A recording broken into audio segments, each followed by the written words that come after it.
Es un gusto saludarlos. Soy Paula Jiménez Correa y esto es lo que veremos en esta edición especial de Así es Asia.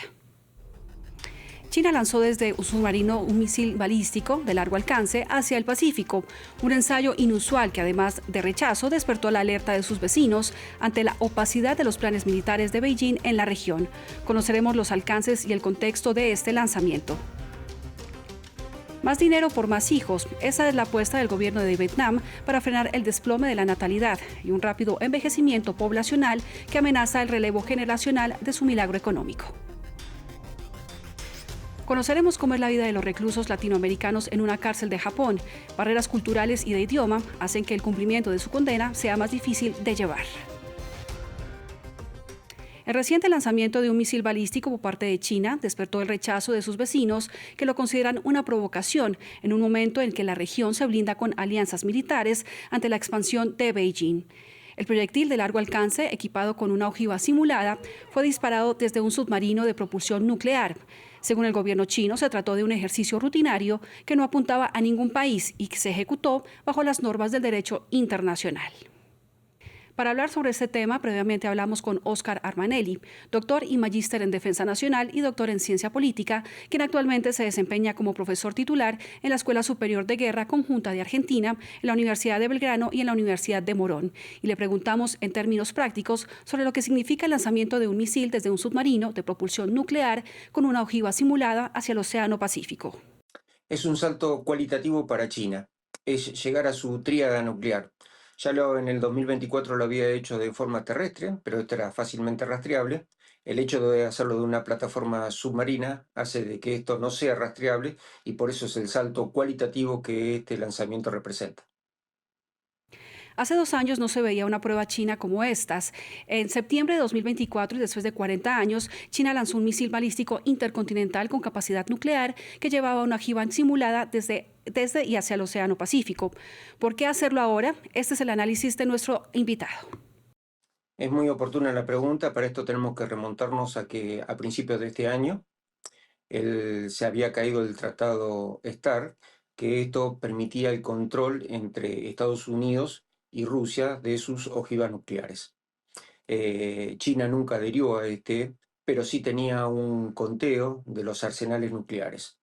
El caer este tratado hizo de que China avanzara rápidamente en llegar a este lanzamiento de su plataforma submarina.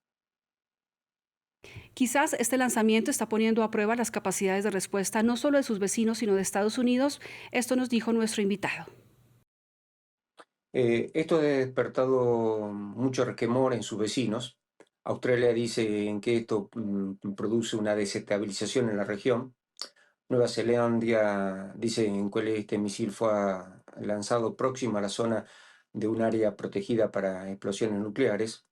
India se ha mostrado más cautelosa y Estados Unidos remarca la falta de transparencia de China. Pero en definitiva, China es un actor racional que ha perseguido sus objetivos nacionales.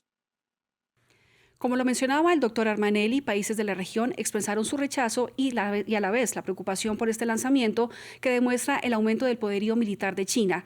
Pero estas reacciones se conocen solo cuando hay lanzamientos por parte de China o de Corea del Norte y no cuando otros países como India, Rusia y Estados Unidos lo hacen. ¿Por qué este doble discurso?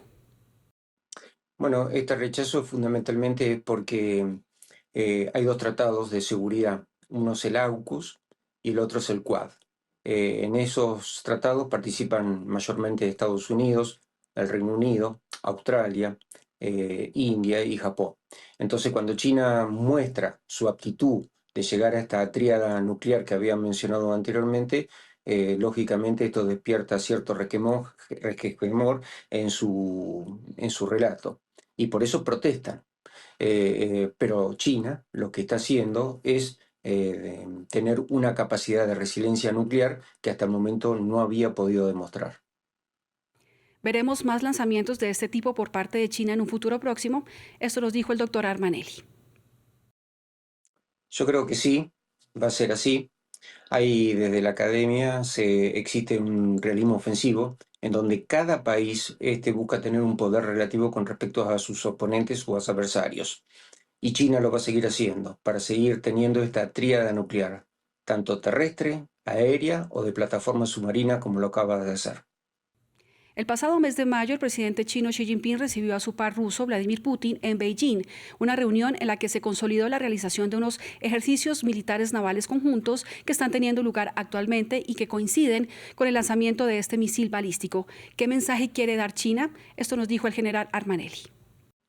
Los ejercicios militares que se están haciendo en forma combinada entre Rusia y China cerca de Qingdao, esto representa, se lo puede ver en un escenario de 3 ejes. Primero, un aumento de la interoperabilidad entre la Armada rusa y la Armada china.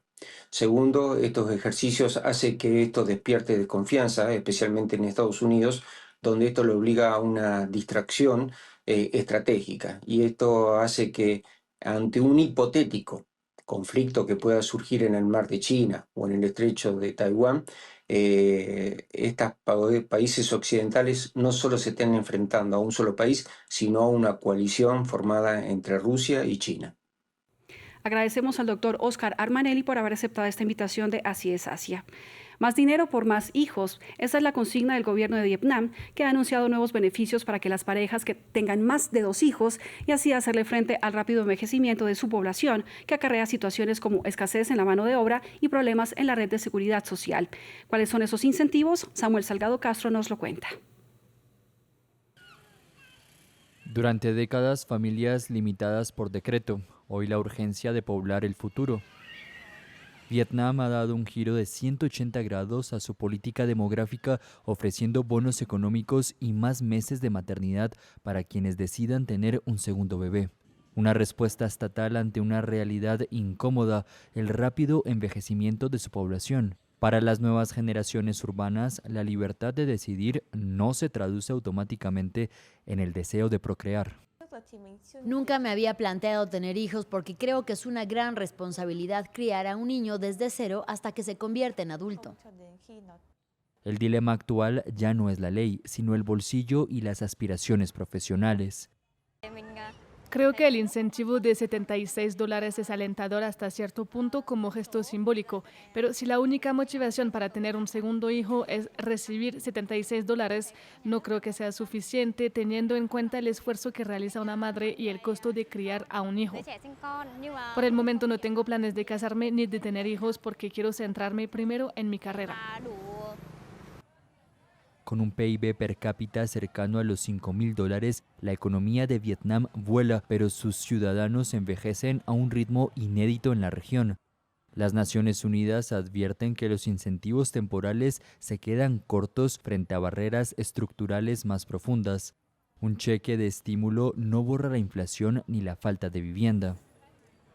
El tigre emergente del sudeste asiático busca el equilibrio perfecto entre la productividad del presente y el relevo del mañana. En Japón, la vida dentro de una prisión está marcada por el orden y el silencio y una rutina que deja poco espacio para la improvisación. En Togishi, a 2 horas de Tokio, la disciplina también expone otros desafíos. Reclusas extranjeras que deben cumplir condena lejos de sus familias, en otro idioma y en otras culturas. Este es un informe de nuestra corresponsal en Japón, Luza Medina. En la cárcel de mujeres más grande de Japón, el idioma es otra barrera para las reclusas extranjeras. El 10% de las internas provienen de México y Brasil. Una de ellas es esta mexicana de 44 años, sentenciada a 12 años por tráfico de drogas. Sí, me detuvieron en el aeropuerto de Narita. El idioma se me complica. De hecho, ya entré a estudiar japonés, aquí mismo. Las reclusas trabajan durante 8 horas al día en las fábricas de la prisión, con pausas de 30 minutos para comer o hacer ejercicio. Para muchas latinas, lo más difícil ha sido entender la cultura y estar lejos de sus familias. Es el caso de esta mexicana, también detenida por tráfico de drogas. En la fábrica no se puede hablar, durante el desayuno no se puede hablar, tenemos media hora de ejercicio, que le decimos recreo. Entonces, pues a esa hora podemos platicar. Pues estoy lejos de mi familia, en un país que no conozco, la cultura es completamente diferente a la mía. Según Human Rights Watch, las infracciones relacionadas con drogas son la segunda causa de encarcelamiento de mujeres en Japón después del robo. En la mayoría de los casos, los extranjeros privados de libertad por posesión simple o consumo de drogas deben cumplir su condena en la isla nipona y luego son deportados a sus países de origen. Japón es un país muy estricto con las drogas. Hay sustancias que pueden ser aceptadas en otros países, pero que no están permitidas aquí. En tanto, el tiempo avanza. Cuando estas mujeres cumplan sus sentencias, reciban una remuneración por los años de trabajo y sean deportadas, ambas superarán los 50 años.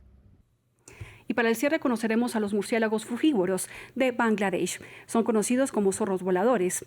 La envergadura de sus alas supera el metro. Son mamíferos que se alimentan de néctar y frutas como los mangos y los plátanos, y además son un actor clave en la polinización y reforestación de los bosques tropicales. Llegamos al final de esta edición de Así es Asia. Muchísimas gracias por acompañarme y no olviden nuestra cita semanal.